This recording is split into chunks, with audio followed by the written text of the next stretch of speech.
Hello everyone, my name is Busi and welcome back to my channel. Today I'm going to be talking all things job searching, so job hunting after you've immigrated. Now this video does apply if you are just looking for a job, you're in the job market and you're not necessarily immigrating from one country to the next. This video does still apply to you. There's a lot of things that you can also do if you are job hunting, but you're not necessarily immigrating to a different country. So after I uploaded a video about the immigration process that my family and I went through when we were moving to Canada, I got a couple of questions around job searching, whether I had a job before moving to Canada or not. And the answer to that is no, I did not have a job. And the other question that I usually get is, did I look for a job when I was still in South Africa? And the answer to that is yes. I tried looking for a job when I was still in South Africa, but it didn't really get anywhere for me. And I had to first move, settle in, and then start searching for a job. And it didn't take super long to get one. It was within a month of searching. So when we first moved, I anticipated that it would take around maybe 6 months. We thought that we'll plan for around 6 months just to see what happens, because if you're from South Africa, you know how it can take a bit of a while for you to get a job if you are in the market and you're looking. So the first thing that I want to talk about is job banks. You might have heard of job banks. You might have seen job banks in threads that you might be looking into if you are in the process of immigrating. I did get into a job bank when I was immigrating to Canada to try and find a job, but it didn't really work out that great for me. So if you have gone through a process where you used a job bank and you have maybe a more positive experience, you got a job through a job bank, it would be great if you could share that experience with somebody who is also watching this video or listening. So just comment and just let us know if you have used a job bank and it worked for you. So I don't have much to share about job banks, but I'll definitely add a link to the Canadian job bank site that you can have a look at and see if it's something that maybe might work for you or not. From my personal experience, it didn't really work out for me.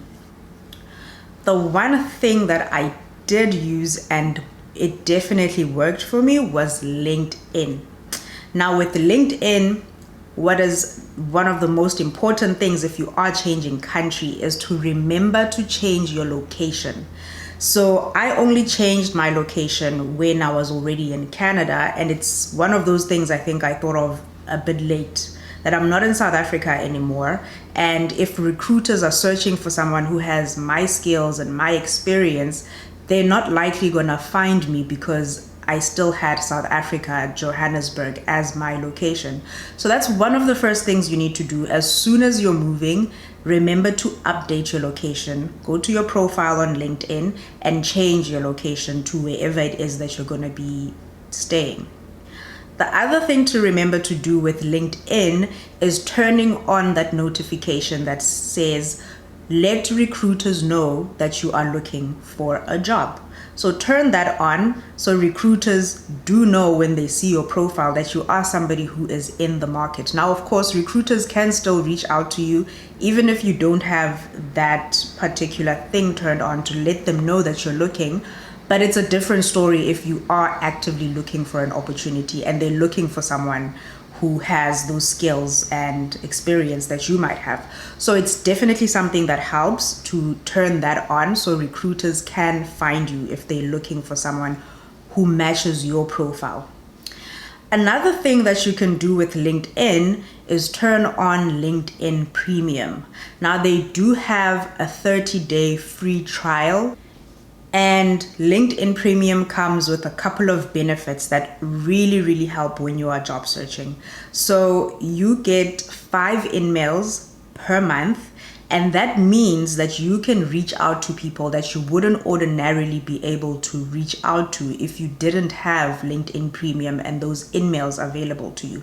That means you can send them a message. So there's a role that you see, you will get to see sometimes who the person that posted that job is. And with those 5 emails, you'll get to send a message to whoever it is that has posted that job and help bump yourself up, so to speak, on the list of people that they're going to look at for that particular role. The other thing that LinkedIn Premium helps with are the insights that it gives you to every job that you'll be seeing. So you'll get to see things such as, from the number of people that have applied, how are you ranking in terms of the skills that you have? And a lot of times you find that you have skills that you have not listed on LinkedIn as skills that you have, but the job poster is looking for those skills, and you don't get to see that if you don't have LinkedIn Premium. So you could literally see that maybe you have 5 out of the 10 main skills that they're looking for, but you won't have insight into what those skills that you're missing are. And if you have LinkedIn Premium, you get to see what those skills are, and more times than not you'll find it's things that you do actually have, but you just haven't listed them on your profile. And that gives you an opportunity to go into your profile and change things, add those skills that you do have but might not have listed for whatever reason. LinkedIn does also give you a limit on the number of skills that you can add. It's around 50 skills. So you have to be mindful of which words you use to describe certain skills that you have. And if you need to change things up a bit, do that. Use that insight that LinkedIn Premium gives you to give you that edge when you are applying for a certain role or a number of roles. Now, another thing that LinkedIn Premium can help with, but I've seen it on some job posts and not all, is you get to see the range of salary that a particular post is in. Recruiters might ask what salary range you're looking for, and this one can be a tricky one to answer because you don't want to be so below bar that you're selling yourself short and they look at you and think, this might not be the right candidate because we're looking for somebody maybe who's a bit more senior and the salary that they're expecting is a junior salary. But you also don't want to shoot so high that you're outside the bracket that they're looking for, which might be something that you would actually consider, but you don't know where or how you should phrase or frame that answer to that question, what bracket you should name. So LinkedIn Premium on some roles does show you insights in terms of what the range of that salary looks like, and that helps. It helps you in knowing if it is a job that you are interested in, because it might be maybe a senior level role, but you're not aware just looking at the description of the job, and the salary range of it can be something that helps give you an indication whether it's something that's a bit more senior or something that's a bit more junior. And it also helps you in being able to answer that question. So what salary range are you looking for? Another thing you can do when you are looking for a salary range, so you have an idea of what people who do that particular role earn, is just do a basic Google search and you will find a number of results on Google. And usually at the top of that search will be a result from Glassdoor. So you'll look at that and that gives you an idea of what people in the industry are earning for that particular role, and you can use that to help you formulate your answer for what's the range that you're looking to earn for this particular role.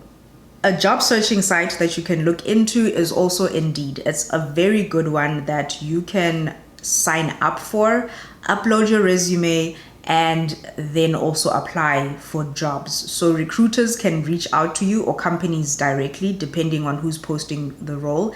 They can reach out to you directly if you have your information on there and a properly completed profile. And you can also look for jobs. So you can also apply for jobs yourself on Indeed. One thing that I wish I knew about when I was immigrating and job searching while I was still in South Africa is a virtual number. Now, one of you who reached out to me when I uploaded that initial video on the process of immigrating from South Africa to Canada, you asked me about a virtual number and whether or not I used it.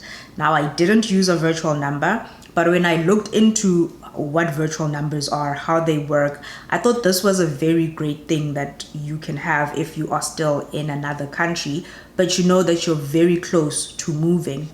The one thing that I noticed when I was still in South Africa looking for a job in Canada is that recruiters basically, they kind of just ghost you. If you say, I am legally allowed to work in that country, in that city, but I'm not there yet. So you're providing them a number that is a South African number. They just don't call you back. And you literally could be saying, I'm going to be there next week. And you would be able to potentially make an interview if they were going to set it for the next week. But I just found that they just are not interested in talking if you don't seem as though you're in the country. So it's definitely something that can help, because I don't think that they are trying to recruit someone that they're not sure is going to be in the country or not. I would assume that they might have had a number of experiences with people who will say, I am coming, and those people maybe end up not coming. So maybe they might be very cautious. I don't know what that is about. If you are a recruiter who has spoken to somebody who's in a different place and you kind of just go quiet on them after they tell you that I'm only coming next week or I'm only coming next month, why do you just ghost people? Why do you disappear on people? I would like to know. And I'm pretty sure other people who've had similar experiences would also like to know. But a virtual number basically gives you a number that is country coded to wherever it is that you would be moving to. So if you're providing a number to recruiters, you're giving them a number that's similar to the numbers that are local to wherever they are. So then that helps them feel as though, you know, you are in the country, and it doesn't delay the process for you where it makes them think that you're still gonna, or you might not pitch. I think that's the one main thing that might lead them to stop talking to you, is they think that you're not gonna come. We'll spend all this time on you, have set up interviews, and then have to cancel things, and it makes them look bad as well. So it's just one of those things to consider. I don't have a particular provider for virtual numbers that I can recommend because it's not something I personally used. But after hearing about it and searching on it, it's definitely something to consider and look into. So do your research, go onto Google, search about it, and hopefully you find something that makes the most sense for you. But when I read up on it, it makes a lot of sense to get a virtual number if you are looking to move to a particular place and are job searching. Now, one of the last things I want to talk about is Jobscan. Jobscan, I think, is a game changer. When you look at the way the world is moving, everything is getting digitized. There's a lot of applicants who can apply to one role. If you look on LinkedIn, you might find a job that was posted a day ago that has 200 applicants. Who's going through all of those applications? One person or a team of people, they'll get tired at some point, and they might only be able to cover a certain number of resumes. So your resume might not even be getting a point where it's actually being seen by a human. So a number of companies use some type of analytics tool to try and weed out resumes that are not relevant for what they're looking for. So if they post a job description and your resume somehow doesn't have certain keywords that they have in the description, your resume might get missed, even though when you look at that job, you think, oh my word, I'm such a perfect match. I've had so many jobs where I've looked at the description and I think they are speaking to me. They are looking for my experience and my skills. But 24 hours later or 48 hours later, or even a week later, I'll get one of those emails that look super automated that says, oh, sorry, we're not going to be moving forward with your application. Thank you for applying. We'll keep your CV in our database and reach out to you if anything comes up that's a match, that we think is a match. So what's happening in situations like that is chances are very high that your resume versus their job description, there's a mismatch in terms of keywords that they're using and keywords that you're using. So Jobscan helps you see, or compare rather, what's on a job description versus what's on your resume. So what you do is you will copy a job description. Say maybe it's on LinkedIn. You'll copy that job description and then you'll go paste it on Jobscan. And right next to that, you'll copy the words, all of the words that are on your CV, and you'll paste it on the relevant box, and then you'll click scan, and you'll get to see how your resume ranks for that particular job description. And it gives you an idea of how your CV might get missed. If you're looking for a job, you haven't used keywords that are specific to that particular role that you're applying for, whatever description the recruiter or the company that is looking for somebody used. If you're not using those keywords in your resume and they are using some type of system to scan through resumes before they get to somebody's physical eyes, a person, an actual human's eyes, your resume might be getting skipped. It might not even be making it through those processes. I've had roles where I look at the role, I'm reading through it, and I think I'm the most perfect match. And when I've gone to Jobscan, it basically says your resume is like a 30% match. And I'm thinking, Njani, how? And when you look at the little things, and it's such small changes that can make the biggest of differences, like different skills, how they've worded it in the description. Maybe there's a particular keyword that they use that comes up 10 times and you've only used it 2 times maybe on your resume. And it might be something that is a core skill for you, but you just didn't mention it that many times. So to the scanning system that they have in place, it looks as though you're not really matching very high on that skill because they've mentioned it 10, 20 times and you've only mentioned it 5 times. So it's all of those little things where you see that, oh, okay, I can tweak this here and there and I can add this word in places that make sense. Nobody is saying do the scan and then go lie about skills that you don't have. That's not the point of this whole exercise. The point of it is to help you get your resume to a point where it is reaching the hands of people. So it's for roles that you're a match for. You have the skills that they're looking for. You don't have to have 100% of all the skills that they're looking for. And that's another thing that I think can be a whole topic and a whole conversation, where we look for jobs sometimes that are 100% match, that we look at, we read, and we think, okay, I have every single skill that they're looking for. I tick every single box. And I've heard and I've read that research does state that females are more likely to not apply for jobs if they think that they only meet like 70% of the requirements that they're looking at, which is something that you should try and, get out of your head. Don't try and reach 100%, or don't try and be a 100% match for whatever skills a job post says they're looking for. You're 60%, you're 70%, dude, go for it and apply. I do think that you should be confident enough to be able to articulate that you have skills, you have the ability to learn, you're willing to learn, and sell yourself, basically. Just sell yourself. Be ready to sell yourself when you are job searching. But Jobscan helps you get your CV in front of actual human beings, and that's more on that certain skills, certain words, phrases maybe that they have in there and they mention a couple of times, and you get to tweak your resume to a point where it matches whatever job description that you are applying for. Now, the other thing that this has gotten me to is, if you are looking for a job, you've probably heard this a number of times, but job searching is a job in itself. You don't just put in one application or you upload your resume to one place and you chill and wait for things to happen. a whole bunch of jobs just falling from the sky onto your lap. Like, life would be good if that's how it worked.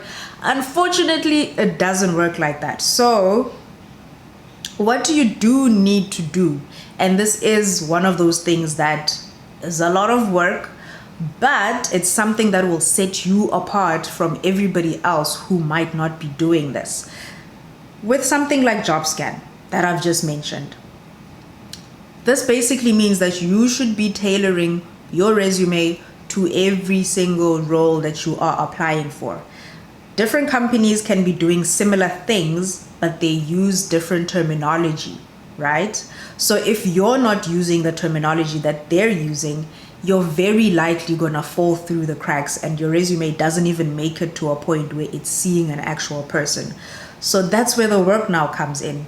You have to take every job description that you get, take your resume, and make sure that you are using phrases and words in a way that matches whatever that job description is, to give yourself a fighting chance. Give yourself a fighting chance and have your resume be seen by actual people. And I think that's the part where we say job searching is a job in itself. Sitting, going through all the sites that exist for job searching can be a very time consuming activity. And having to also tailor every single application that you put in for a particular job description, you can imagine how long that's going to take. But it's those seemingly little things that you can do to help set yourself and your resume apart from other people that might be applying for similar roles. Now, I have said a mouthful, from LinkedIn to job banks to Indeed to virtual numbers and Jobscan and tailoring your resume for every single application that you're putting out there. And what I do want to ask is that if you know of another site, a site that you've used, something that you've done that's worked for you in job searching, please do share so other people can also get a bit of help in the process of looking for a job, because it is a very strenuous thing and it can be a stressful thing to go through. So share resources that you have or you know of that might be able to help somebody else. Thank you for watching today's video on job searching. If you liked the video, please give it a thumbs up and don't forget to subscribe. If you have not subscribed yet, what are you waiting for? What are you waiting for? Or you waiting for? Click that subscribe button. Until next time. Thank you for watching. Bye.